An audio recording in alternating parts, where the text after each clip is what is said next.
प्रेम करावे तर असे. आबोली नावाची एक तरुणी होती.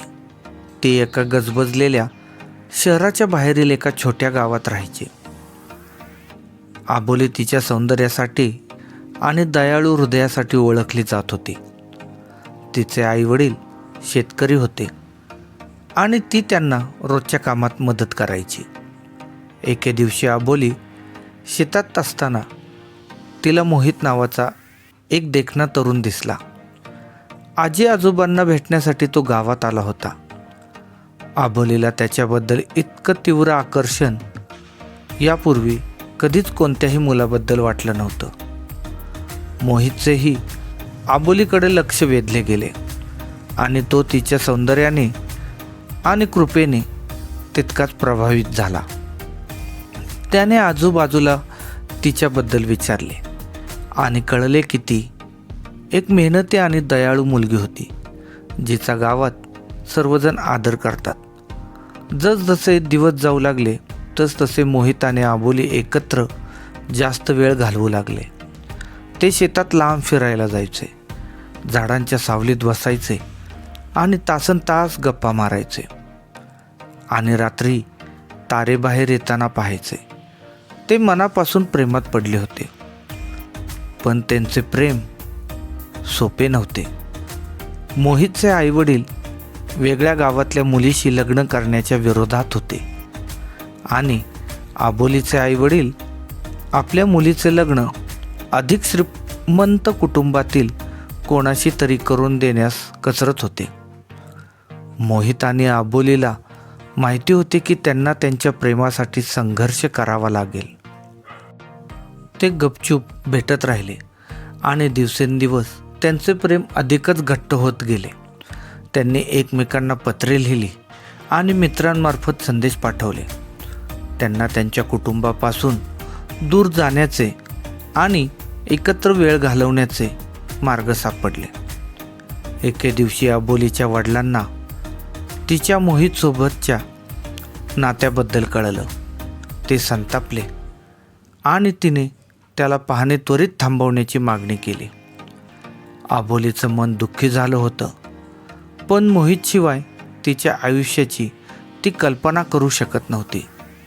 तिला माहीत होते की तिला तिच्या प्रिय व्यक्तीशी लग्न करण्यास तिच्या वडिलांना पटवून देण्याचा मार्ग हा शोधावा लागेल.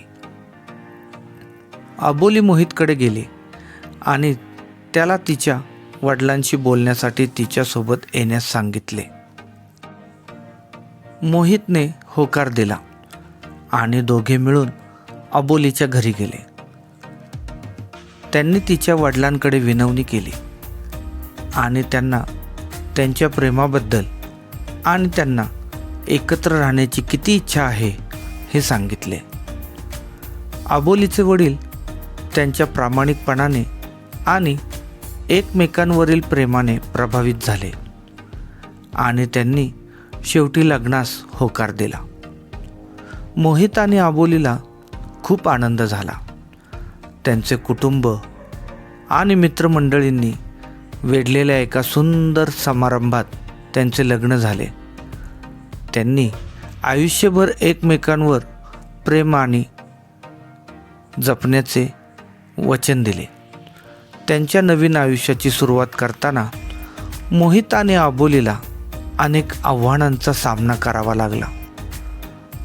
त्यांचे लग्न यशस्वी करण्यासाठी त्यांना तडजोड करणे आणि एकत्र काम करणे शिकावे लागले. पण या सगळ्यातून त्यांचे प्रेम कधीच डगमगले नाही. वर्ष सरत गेली आणि मोहित आणि आबोली एकत्र म्हातारे झाले. त्यांना मुले आणि नातवंडे होते आणि त्यांचे प्रेम नेहमी सारखेच होते. आपण आपल्या प्रेमासाठी लढलो आणि जिंकलो हे जाणून त्यांनी अभिमानाने त्यांच्या प्रवासाकडे मागे वळून पाहिले. मोहित आणि आबोलीला ज्या आव्हानांचा सामना करावा लागला तरीही ते प्रेमात राहिले.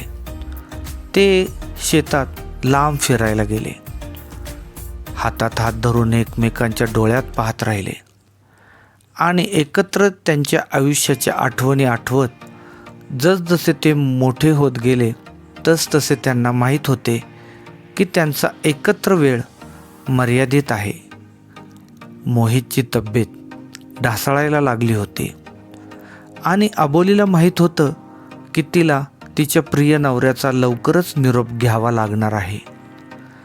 कारण त्यांच्या लग्ना आधीपासूनच अबोलीला माहीत होतं की मोहितला एक दुर्धर आजार आहे आणि तो आजार आपले कधीही डोके वर काढू शकतो.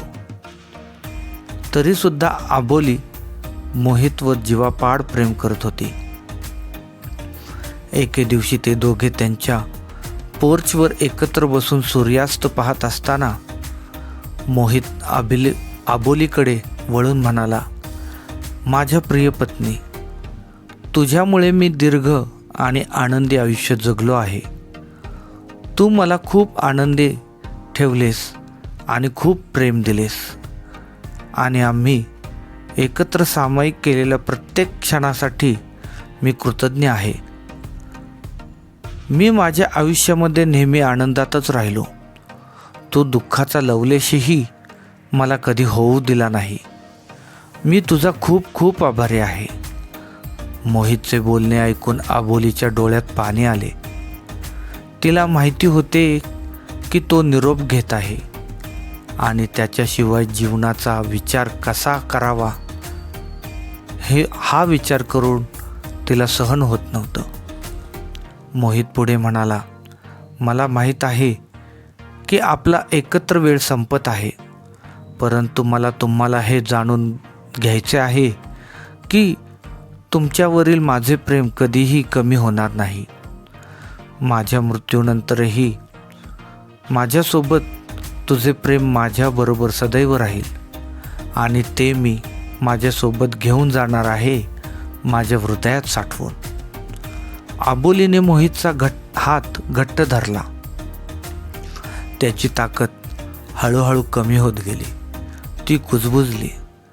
माझं तुझ्यावर प्रेम आहे मोहित. तू मला सगळ्यात मोठी भेट दिली आहेस, ते म्हणजे तुझं प्रेम. क्षितिजाच्या खाली सूर्य मावळताच मोहितने डोळे मिटून अखेरचा श्वास घेतला. अबोलीच्या डोळ्यातून अश्रूंच्या धारा चालू होत्या, पण तिला माहिती होते की रोहित आता त्याच्या वेदनातून मुक्त झाला आहे आणि शांत आहे. त्यानंतरच्या दिवसात आणि आठवड्यात अबोलीने तिच्या पतीच्या निधनाबद्दल शोक व्यक्त केला. त्याचं हसणं आणि त्याचा कोमल स्पर्श तिला जाणवत होता, पण तो गेल्यावरही त्यांचे प्रेम कायम राहिलं हे तिला माहिती होतं.